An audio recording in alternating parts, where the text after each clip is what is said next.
Imebaki dakika 2 kabla ya saa 1 kamili saa za Afrika Mashariki. Mimi ni mtangazaji wako Paul Kirobi, moja kwa moja kutoka jiji kuu la Nairobi, ambapo kwa sasa tunapeperusha taarifa za Upeo wa TV47. Mfasiri kwa lugha ya ishara anafahamika kama Catherine Simaloe. Tuna mengi ambayo tumekuandalia usiku wa leo, lakini kwanza kabisa wacha tupate yaliyomo.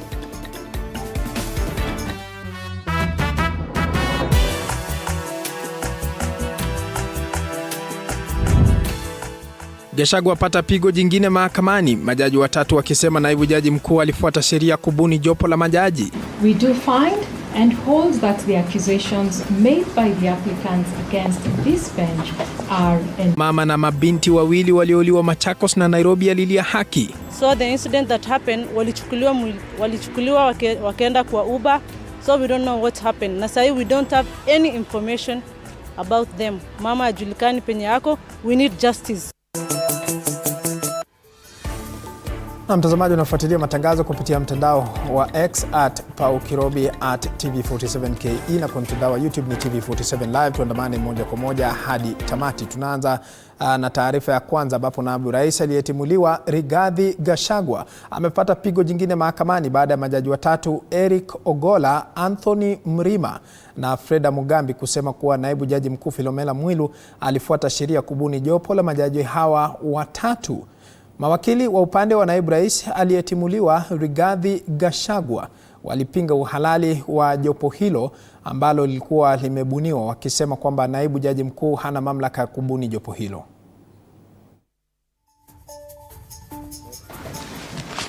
Our ruling is ready on the consolidated petitions, with the lead file being petition number E565. We have set out the structure of the ruling, but we'll begin from our analysis of the issues that we think are relevant for now. In dealing with the above issue, courts have taken two diametrically opposite positions. One of them being that the assignment of judges is a constitutional duty which can only be undertaken by the Honorable Chief Justice. As such, the Honorable DCJ cannot assign judges under Article 165, Sub-Article 4 of the Constitution. The bench notes that the issues raised in this petition have on various occasions and before different judges consistently been certified as urgent and as involving substantive constitutional questions. This underscores the gravity and significance of the matters at hand. One of the counsels again insinuated that this bench is part of a conspiracy to violate the petitioner's right to a fair hearing under Article 50 of the Constitution. The bench finds that these submissions are without any foundation and wholly without merit. Naam, tukiachana na taarifa hiyo, kwa sasa tunaangazia taarifa nyingine, ambapo kwa siku ya pili leo watahiniwa mtihani wa kitaifa wa Kesi wamefanya mtihani wa sayansi kimu, yani home science, huku maafisa wa usalama wakitumwa kwa wingi katika maeneo ambayo yamekuwa yakishuhudia utovu wa usalama kama vile Elgeyo Marakwet. Kulingana na naibu kamishna wa kaunti Elgeyo Marakwet Julius Maiyo, serikali imetuma magari ya kuhudumu katika shule tofauti. Aidha, waziri wa elimu Julius Migos ameweka wazi kwamba japo kumekuwa na changamoto kadha wa kadha siku hizo nyingine, kwa wakati huu hakuna wanafunzi ambao watakosa kufanya mtihani kwa sababu watahiniwa katika maeneo watahamishwa katika maeneo salama. Every time we are doing examinations, there are normally challenges. Sometimes it's floods, sometimes it's those insecurities. But we are working in a multi-agency team with the Ministry of Interior and many other ministries to ensure that no learner will miss their exam. So some of those are being moved from the centers maybe they were in to another central place that is safer for them to be able to undertake their examinations. But if there is a situation, we'll deal with the challenges the way they come. So every student who is supposed to do their assessment, either KPSEA and the KCSE, will have an opportunity to do so in whichever area of the country that they are in. We have a total candidature of 3,687 candidates. We are alert in terms of seeing that there is seamless administration of these particular exams. Our security personnel have been deployed accordingly to those very examination centers. In terms of transportation, the Ministry of Education has done proper preparation to ensure that all schools are served very well by government vehicles, particularly those vehicles from that are owned by various schools. We are not going to use any private. Kwingineko ni kwamba maafisa 6 wa kaunti ya Taita Taveta waliokamatwa na tume ya kukabili ufisadi EACC hapo jana wamefikishwa katika mahakama ya Mombasa wakishtakiwa kwa makosa ya kufuja pesa takriban milioni 7 zilizonuiwa kutumika katika maadhimisho ya vita vya kwanza vya dunia. Aidha, wanne hao akiwemo mshauri wa masuala ya kiuchumi wa Gavana Thomas Jumwa, Leverson Mgendi, Leonard Langat na Christine Wakera wamekana makosa hayo. Vile vile hakimu mkuu wa koti ya Mombasa Alex Idhuku amewaachilia kwa dhamana ya shilingi milioni 1 ama dhamana ya fedha $200,000 kwa washukiwa wa pili hadi 4, huku mshukiwa wa kwanza Thomas Jumwa akiwachiliwa kwa dhamana ya shilingi milioni 2 ama dhamana ya fedha $500,000. Kesi hiyo itatajwa mwezi ujao. Cash bail of Kenya shillings 200,000 will be reasonable.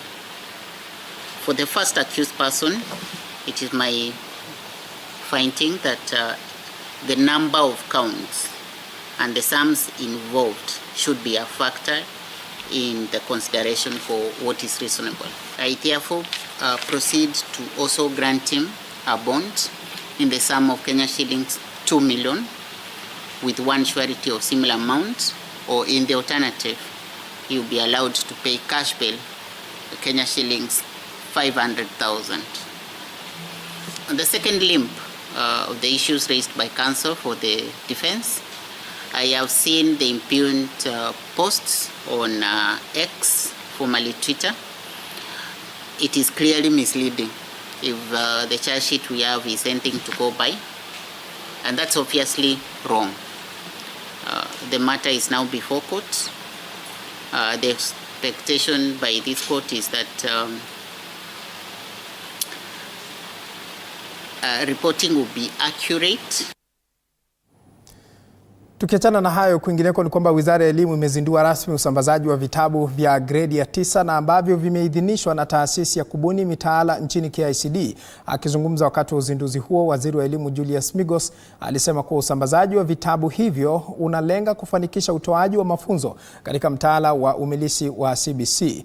Yakijiri, tume ya kuajiri walimu nchini TSC imekiri uhaba wa walimu nchini, hasa ikitaja kuwa itawaajiri walimu 46,000 waliokuwa wanagenzi kwa kandarasi ya kudumu. Andin Kilemi anatuarifu mengi zaidi. Upeperushaji wa bendera hii naye Waziri wa Elimu Julius Migos uliashiria safari ya usambazaji wa vitabu vya gredi ya 9 ambavyo safari yake katika kaunti tofauti imeanza leo tarehe 23 Oktoba na inatarajiwa kuendelea hadi tarehe 15 Disemba. I have directed that schools that may have variances in the number of books delivered to them should report to the Sub-County Education Office. Vitabu hivyo vya gredi ya 9 vimeidhinishwa na taasisi ya kubuni mitaala nchini KICD na vimekaguliwa ili kumsaidia mwalimu kutoa mafunzo kupitia mtaala wa elimu wa CBC inavyotarajiwa. I would like to confirm therefore the books with distribution we are launching today make the set curricular goals, standards of relevance, accuracy, quality and inclusivity. I have no doubt that they will aid in the process of nurturing the learner's potential and building of an ethical society. Kwa jumla, Wizara ya Elimu imenunua nakala milioni 1 ya vitabu vya wanafunzi na nakala 24,000 ya miongozo ya walimu kwa kila somo la kujifunza la gredi ya 9. So it is so important that the head teachers, where the head teacher may not be available, their deputy head teachers are available in school to ensure that these materials are received in our schools, that they are properly received, properly kept, and that there is accountability into ensuring that these materials are safe in our schools. Yes, we shall. Hayo ya kijiri, tume ya kuajiri waalimu nchini TSC imekiri uhaba wa waalimu na hasa waalimu wa somo la sayansi. Ili kuhakikisha usawa wa maeneo yote, TSC pia imetangaza kuajiri waalimu 20,000 ifikiapo mwezi Januari mwakani. Sometimes yes, we have these vacancies, but we do not have the establishment, so we are not funded for that. Aidha, kwenye kikao na kamati ya bunge kuhusu elimu, TSC ilifichua kuwa waalimu zaidi ya 314 walituma maombi ya kazi, ilhali ilikuwa imetangaza nafasi 46 pekee. Andrin Kilemi, TV47. Asante sana Andin Kilemi kwa taarifa hiyo. Familia ya wanawake watatu wanaodaiwa kuuliwa baada ya kutekwa nyara katika mtaa wa Eastleigh sasa inaiomba serikali kuingilia kati na kufanya uchunguzi kwa haraka na kuhakikisha kwamba haki imetendeka kwa wapendwa wao. Mwanahabari wetu Samira Mohamed na uketo wa taarifa hii.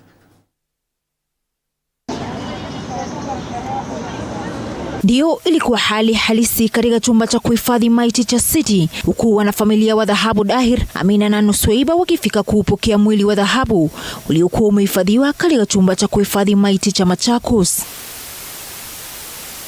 Miili hiyo mitatu ilipatikana katika maeneo ya Bahati, Parklands na Machakos mtawalia, ikiwa na majeraha sawia. Jana ndo tulipata mwili moja Parklands, mwingine Eastleigh Bahati. Mama inasemekana Machakos, but hatujamuona bado mama. Sai hapa City Mortuary kuna mwili 2 tu. Na wamefanyiwa vibaya sana, even hauwezi hata simama hapo uangalie. So we need justice. Wasichana hao wawili wenye umri wa miaka 11 na 22 waliondoka nyumbani Jumatatu jioni majira ya saa 11:30 kumtafuta mama yao ambaye alikuwa ametoka mapema siku hiyo kwa matibabu ya ngozi mjini Eastleigh, lakini hakurudi nyumbani wala kuwasiliana. Mama alikuwa anaenda hospitali. Wakaitwa, wakapigiwa simu, wakaambiwa mama yenu inaitwa aje, afeel poa. So wakakuja wakamuendea kwa nyumba, venye amemuendea wakampata kwa gari. Venye walimpata kwa gari pia wao wakaabductiwa hivyo, ndio tukapata hii case venye imekuwa. Wanafamilia hawa sasa wanaiomba serikali na idara husika kufanya uchunguzi kwa haraka na kuhakikisha kuwa haki imetendeka kwa wapendwa wao. We need justice because mpaka sasa hakuna any step imechukuliwa na government, na sisi tuko na shaka mingi sana. Haya yanajiri huku baadhi ya wanaharakati na mashirika ya kutetea haki za kibinadamu wakikashifu vikali mauaji hayo, huku wakiomba idara husika kufanya uchunguzi kwa haraka na haki kutendeka kwa watatu hawa. We are indeed extremely disturbed by what we have witnessed here at the City Mortuary today, together with what we also saw in Machakos. This is murder most foul, calling on the DCI to leave no stone unturned to ensure that the culprits are brought to book and that justice is done. Huku upasuaji ukitarajiwa kufanyika mnamo Alhamisi, mwili wa Dhahabu Daud sasa umefikishwa katika chumba cha kuhifadhi maiti cha City. Sasa wanafamilia hawa wakiomba serikali na idara ya upelelezi kufanya uchunguzi kwa haraka na kuhakikisha haki imetendeka. Samira Mohamed, runinga ya TV47. Asante sana Samira Mohamed kwa taarifa hiyo. Mzee wa miaka 51 kutoka lokesheni ya Chepterwai katika eneo bunge la Mosop katika kaunti ya Nandi anauguza majeraha mabaya kichwani kwa madai kuwa alishambuliwa na naibu wa chifu wa Cheptonon. Nao wakazi wa wadi ya Jaribuni katika kaunti ya Kilifi wanalalamika kuhusu upungufu na ukosefu wa dawa muhimu katika kituo cha pekee cha afya. Haya na mengine mengi, huyu hapa Chichi Josephine na mseto wa kaunti.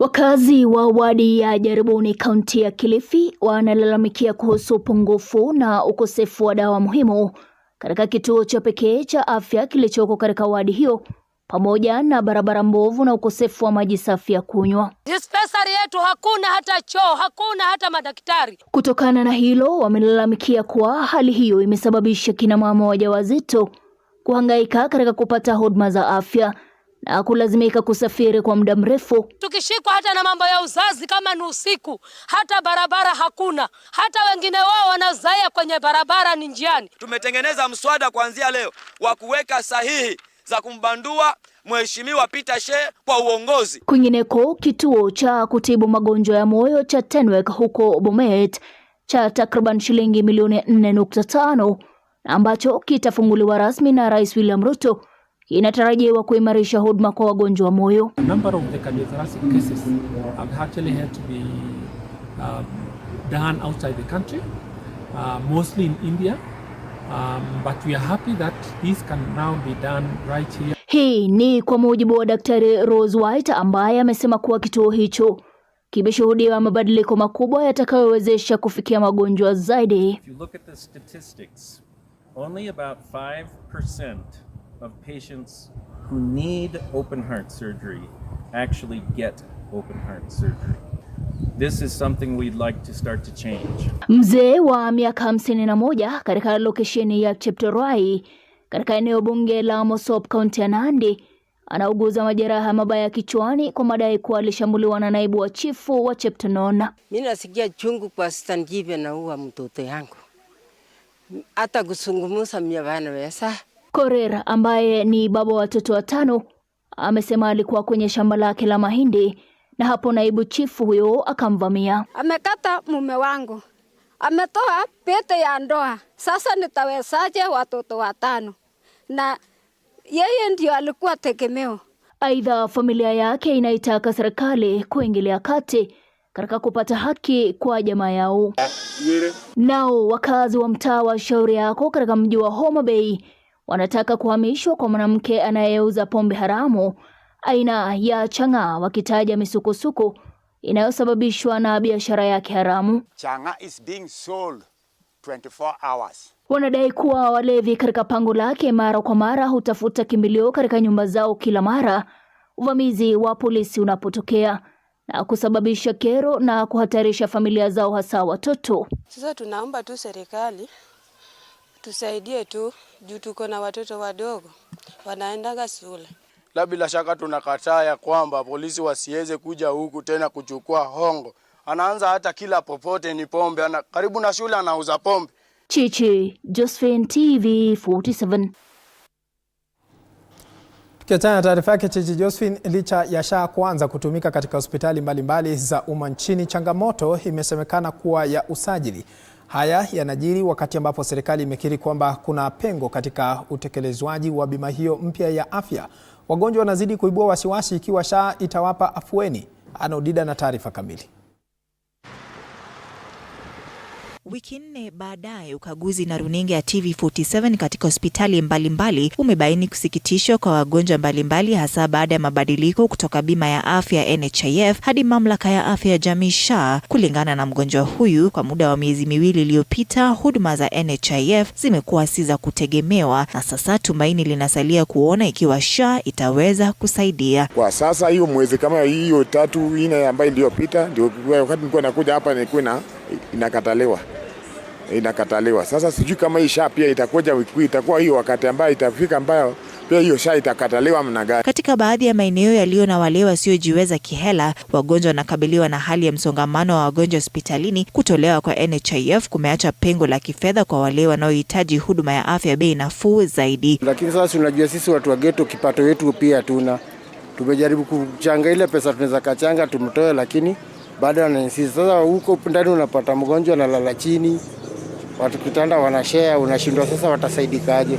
Kuanzia mwisho wa wiki hii, wafanyikazi wanaopata mshahara wataona makato kutoka kwenye mapato yao chini ya muundo mpya wa SHA. Makato haya yanatokana na viwango vya mishahara kulingana na mapato tofauti. Kwa mishahara kati ya shilingi 0 na shilingi 20,020, makato ya SHIF yataanzia shilingi 300 hadi shilingi 550. Mishahara kati ya shilingi 21,000 na shilingi 50,000, makato ya SHIF yataanzia shilingi 553 hadi shilingi 1,375. Mishahara ya shilingi 51,000 hadi 1,100, makato yataanzia shilingi 1,175 hadi 2,750, na kwa mishahara kati ya shilingi 501 na shilingi 1,000,000 yataanzia shilingi 13,750 hadi shilingi 27,500.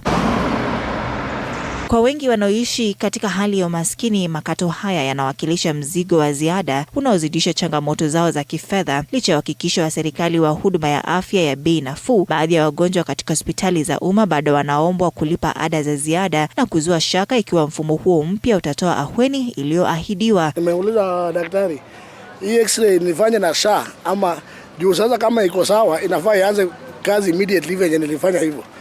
Daktari ananiambia kwa saa hii bado nilipe x-ray. Huku makato haya ya mishahara yakianza kutekelezwa mwezi huu, Wakenya wengi wamesalia wakiibua wasiwasi wapo SHA italeta uboreshaji unaohitajika au kuongezea changamoto ambazo tayari wanakabiliana nazo katika kupata huduma bora za afya. Ann Odida, TV47. Asante sana Anodida kwa taarifa hiyo. Kwingineko ni kwamba seneta wa Kiambu Karungo Wathang'wa anapendekeza kuwa viongozi kuanzia rais, magavana, maseneta na hata wabunge wanastahili kuhudumu kwa miaka 4 kila muhula ili kuwapa changamoto ya ubunifu kuwafanyia wananchi kazi, akipinga vikali mswada wa seneta wa Nandi Samson Cherargei kuongeza hatamu ya uongozi hadi miaka 7, huku mchakato wa kukusanya maoni bado ukiwa unaendelea kupokea maoni bungeni. Kulingana na Wathang'wa ni kuwa pendekezo lake Cherargei lina madhara ya kuleta uongozi wa kiimla, ikizingatiwa hali ya siasa ambayo inashuhudiwa humu nchini, huku akiwataka viongozi na Wakenya kumuunga mkono katika pendekezo la miaka 4 kuboresha hali ya uongozi humu nchini. Cheche kuhusiana na kuongezwa kwa muhula wa uongozi wa rais, magavana, wabunge na vilevile wawakilishi wadi zinaendelea, huku mswada wake seneta wa Nandi Samson Cherargei ukiendelea kupokea maoni ya Wakenya na makundi mbalimbali mbele ya kamati ya bunge la seneti ya sheria na haki. Mr. Speaker, sir, pendekezo la Cherargei katika mswada huo likionekana kupokea pingamizi kutoka kwa umma. Sasa seneta wa Kiambu Karungo Wathang'wa anasema kuwa huenda likazindua uongozi wa kiimla miongoni mwa viongozi na kutowajibika, akilipinga vikali. After opposing the 7-year term, I have now proposed a different amendment to that issue. And what is my amendment? I'm proposing a 4-year term limit. 4 years, yes.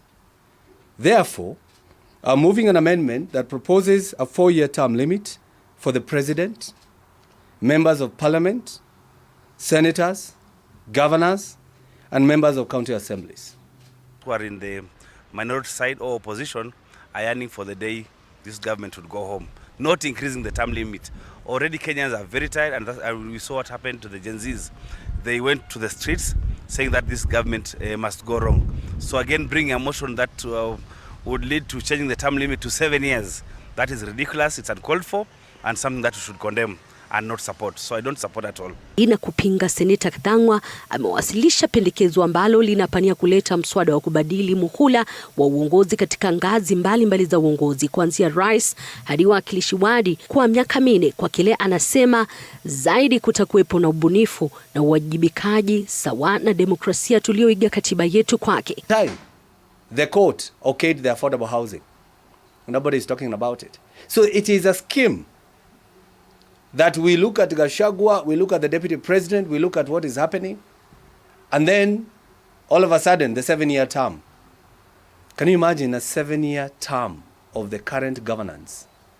Katika mswada wake, Cherargei anapendekeza kubadilisha kipengee cha 136 kinachohusiana na uchaguzi wa urais na muhula wake, pia kubadili kipengee cha 101, kipengee cha 117 na kipengee cha 180 kuhusiana na uchaguzi wa wabunge, maseneta, magavana na wawakilishi wadi kuhudumu kwa miaka 7 kwa muhula mmoja. Trusting the Senate, because if the Senate, after listening to the accusation of the deputy president, voted the way they voted, that tells you they have premeditated kind of voting.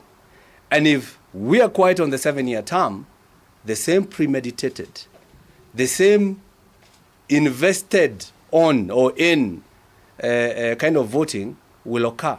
Katika mswada wake, Cherargei anapendekeza kubadilisha kipengee cha 136 kinachohusiana na uchaguzi wa urais na muhula wake, pia kubadili kipengee cha 101, kipengee cha 117 na kipengee cha 180 kuhusiana na uchaguzi wa wabunge, maseneta, magavana na wawakilishi wadi kuhudumu kwa miaka 7 kwa muhula mmoja.